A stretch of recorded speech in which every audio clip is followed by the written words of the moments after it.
with you this morning. Thank you for having me. I'm excited to be able to share with you about the great things that I do with Safe Streets and Youth Leading Change. Can you hear me without this microphone, or do I need to help? We need it. Okay. All right. Well, as Marv said, I've been with Safe Streets for 4.5 years, and currently I'm the Youth Leading Change Program Manager. I've been in that role for about 3.5 years. The first year with Safe Streets was kind of like a fireworks display where I came in the door and I did a little bit of this and a little bit of that and a little bit of the other, and actually moved around to 3 different positions in a year, 3 or 4 different positions in a year. And I think it's mostly because when I took my first position there, they realized that actually I probably should have been hired at a higher, to be in a management position. So they just kept trying to find more roles for me. But it's been a fun experience. I've enjoyed working for Safe Streets. If you don't know much about the organization, hopefully I'm going to educate you a little bit more about what Safe Streets is all about. I'm really here to talk about Youth Leading Change, though, and what we do with that program. Youth Leading Change is a high school, for lack of a better word, a high school leadership and mentoring program that's housed in all 5 of the Tacoma high schools, as well as 5 high schools out in the county. When I came in and took over the program, we were only in the 5 Tacoma high schools, and then we've expanded now to 5 additional high schools, as well as we're in 4 Tacoma middle schools now too, and we'll talk a little more about that in a minute. I was reading on your website, it said, what would it take to change the world? Rotary's 1.2 million members believe that it starts with a commitment to service above self. And I thought that was very significant, and it really speaks to what Youth Leading Change is all about, and the reason why I'm passionate about the work that we do at Safe Streets, because I have an opportunity, I look at my job like this, I have the opportunity to get paid to inspire the next generation. And I look at myself as a program manager, but also as a coach, and I get a chance to coach these young people and help them to become passionate about how they're going to make a difference in the community as they become adults, and then they move into positions of leadership in our community. And so the Youth Leading Change program is completely student-led when we're on campus. When you see our clubs active on campus, you'll see students out front, and they're leading. They're the ones that are speaking. They're the ones that are leading the projects and doing the work and all that. But then when they come to us at Safe Streets, our staff, we're committed to training them, to provide them the resources, the information, and everything like that. The reason I say that is because this slogan for this year for the Youth Leading Change program that you see on the screen, we were in the change before it was cool. Our students came up with that, and I thought it was so appropriate for them to come up with that slogan. They came up with the picture too. The picture is blurred on purpose. It was an attempt to be, their attempt to be cool, I guess, and that's what they want. That's how they wanted to represent their leadership team and their slogan and everything. But the whole idea that Youth Leading Change has been all about change in our community and change in Tacoma and Pierce County, even before that slogan became popular. So what is Youth Leading Change? Basically, what we have done is we've developed a program over the last 3 years to where young people can get involved on their school campuses as club members and participate in after-school clubs. Everybody here has probably been a part of an after-school club at some point, or a sports team, or debate team or something like that. And it's pretty much the same. The young people get together after school, they have meetings, they plan projects, they do pretty much like what happens here at a Rotary meeting. And it's a lot for them. So for some of them, they're involved so they can get community service hours or whatever they need to graduate. For others, they get really passionate about the work that they do. And the thing that's unique about our program is that we focus on prevention. We know that there's a lot of clubs on campuses and there's a lot of different things that different clubs do, but we focus our young people on prevention. And basically what that means is we want them to focus on how they can make a difference on their school campuses and in the community around issues like drugs, underage drinking, gang violence or violence period, fighting or, conflict resolution, all those type of issues. So the challenge for the young people in the YLC club is to develop projects, community service, civic engagement, service learning, mentoring strategies around prevention. How can we help our school and community be a safer place? And they really get into it, and you'll see an example of what I mean in a minute.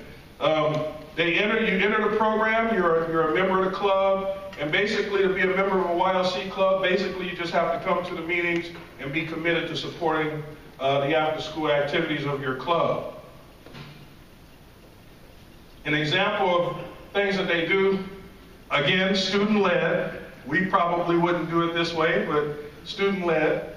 This is a picture of a project that students at Stadium High School did where they wanted to illustrate the negative effects that tobacco have on people. It's called 20 WA. And basically what 20 WA says is that every 20 minutes in the state of Washington, someone is negatively affected by the effects of secondhand smoke. And they're laying there in the courtyard just as school is getting out, so that as students come out, they walk past and they see them laying there, and they have signs on their chest that tell the rest of the student body how they were negatively affected by secondhand tobacco. So that's an example of the type of projects that a club puts together. Oh, sorry about that. Go back one. Once a student decides that they want to become a leader, they enter into what we call our core youth leadership group. And as core youth leaders, you can progress on 3 levels. And I get excited about this because one of the things that the young people told us was that, I get into YLC, I get excited about the prevention work that we do, I'm passionate about it. But then after a year of doing it, okay, I've done it. Let's do something else. So we need different challenges. So what we did is we developed a level system where you advance from leader to advocate to advisor over the next 3 years, and each level presents different challenges. As a leader, you're going to lead projects on campus, and you're going to mobilize your campus around prevention activities in your schools. As an advocate, you work on policy. Oh man, and I forgot I was going to bring you guys some invitations, but I just have to tell you. As an advocate, you work on policy issues, and you work on community level change. And then as an advisor, it's more about mentoring and helping other younger students on your campus as well as at the middle school level. So leaders like the ones you see here at Lincoln High School, they are out, they're mobilizing their campus, they're letting other young people know this activity that you see here is an activity they did called Let's Draw the Line.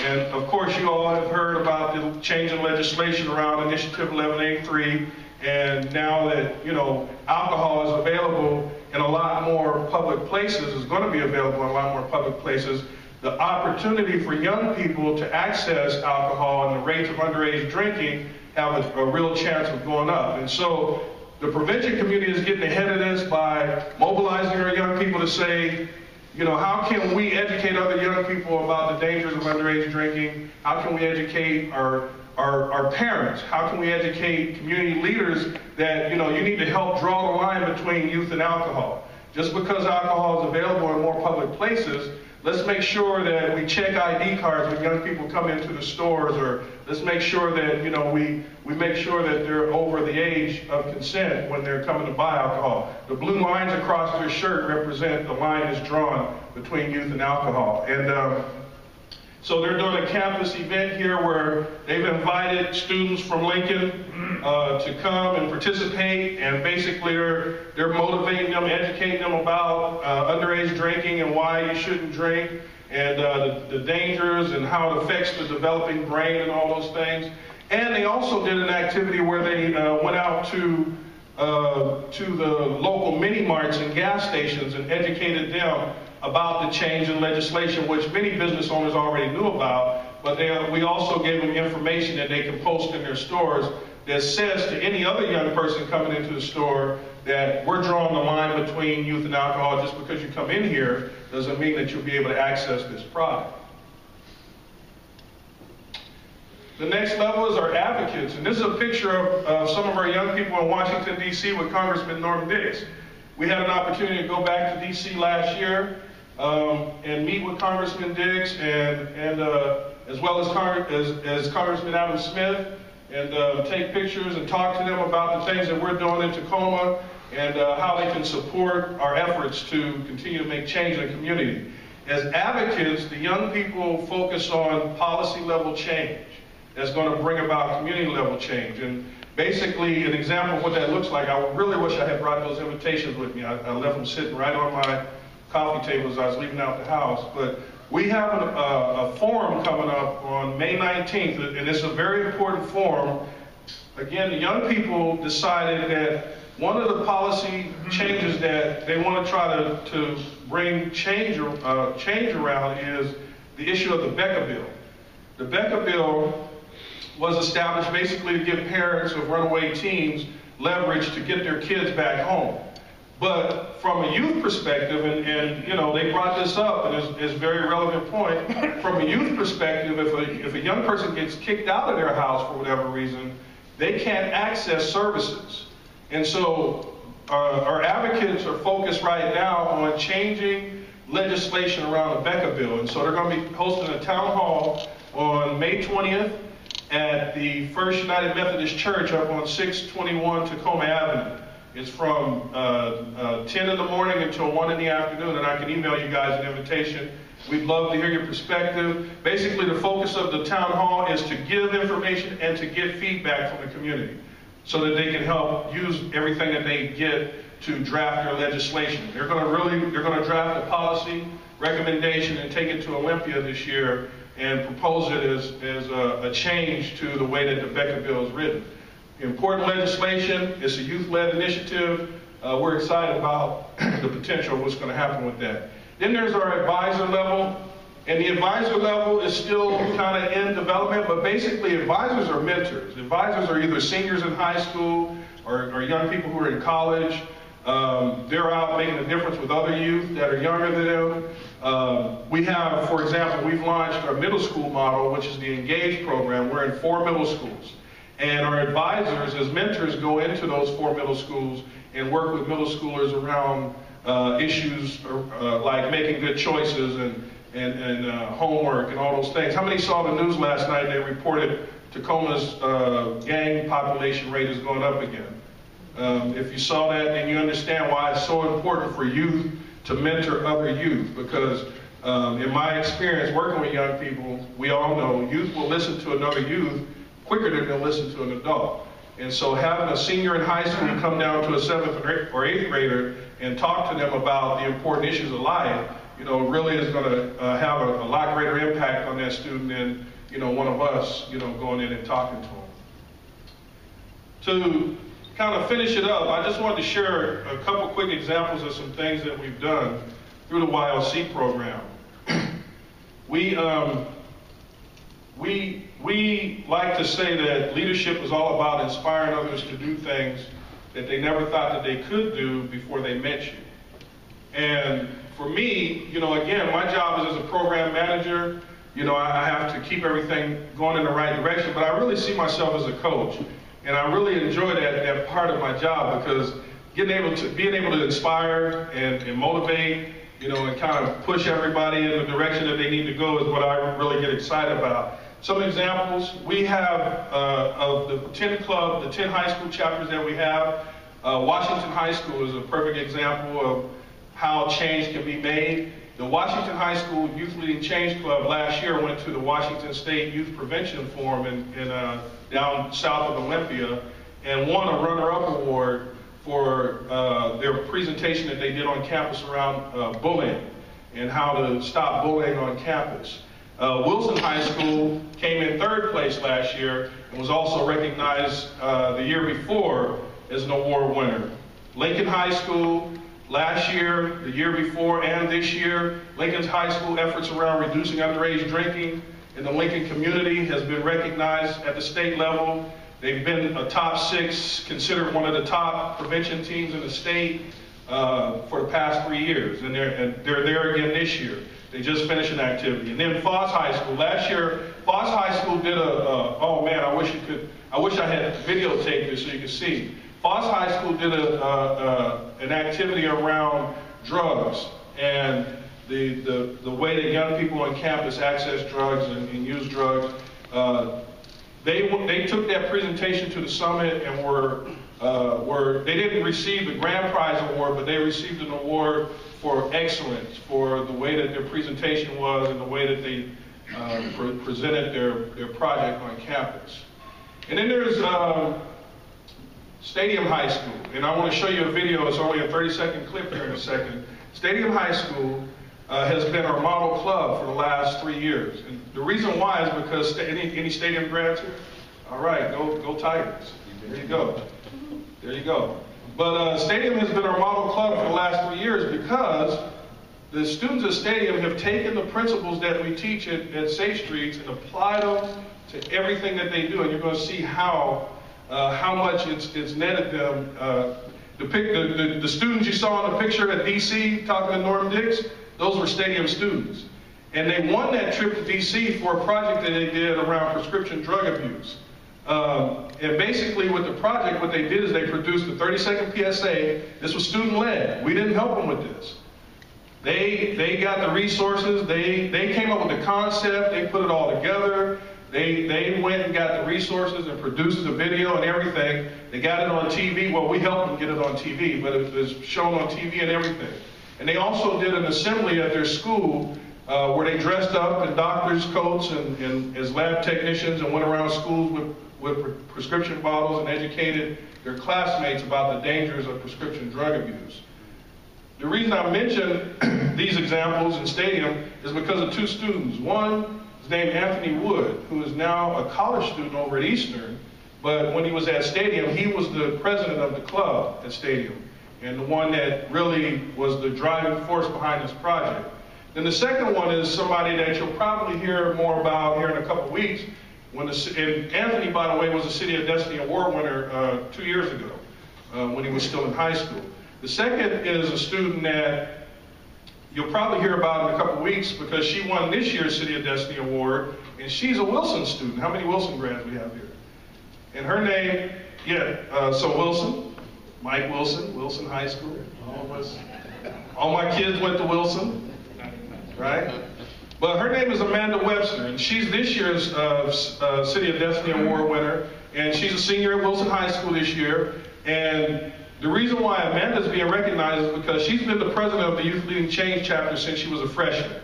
And if you ever get a chance to meet Amanda, you'll see why she was chosen, because she's just steady. I mean, she could probably step in and be the CEO of a company here today as a senior in high school. She's just that sharp and that put together. And so, but those two students are what's behind what inspires the great things that Youth Leading Change accomplishes, like this video.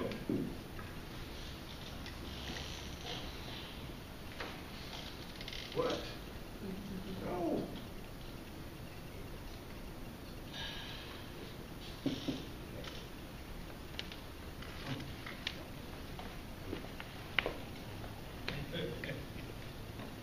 I had a time to.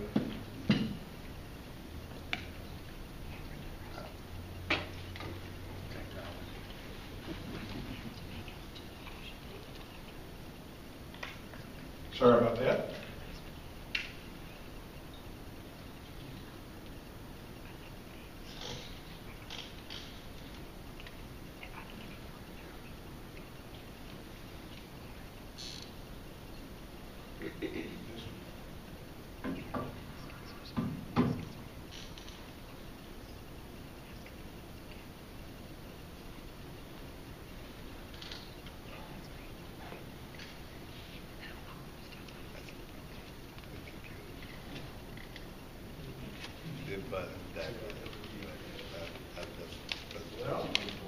Everything just drops off the file.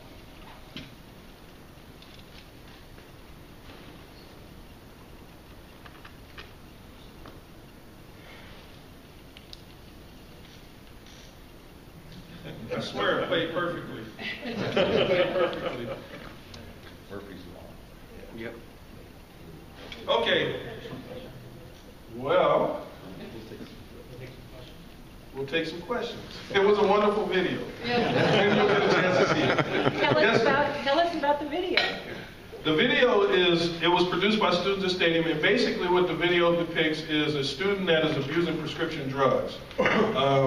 It's a 30-second PSA, and basically what the student is doing is stealing prescription drugs from his parents' medicine cabinet, taking them to school and using them and giving them to his friends and all that kind of stuff.